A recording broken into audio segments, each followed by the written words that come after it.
Printing weaker cards is not going to solve anything. In fact, when they print weaker sets, like they did with Spider-Man, everybody gets very, very mad.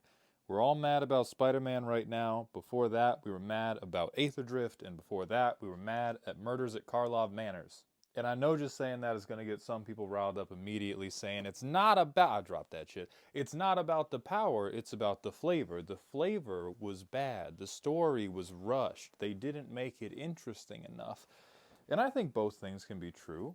The flavor for Spider-Man landed for me, but it can be true that it did not land for you, and there is a hilariously large overlap between sets that we generally agree were executed well and cards that would rip people in half power-wise. I'm drawn to the idea that when it comes to Universes Beyond in particular, part of the way we are evaluating flavor unconsciously is to examine whether or not the card can help us live out the power fantasy of the character, which requires them to either be powerful or for them to do something totally new, which in Magic design typically means they're powerful.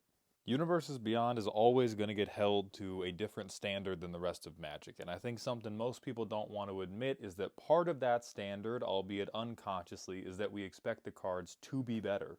And I'm not saying that's healthy for the game or that's what I want out of the game. I'm just saying that's my perspective as someone who spends most of his time looking at cards and looking at the public sentiment around cards. Someone's always going to want the set that just came out to be weaker, and someone's always going to want the set that just came out to be stronger, but statistically, most of us want them to be stronger.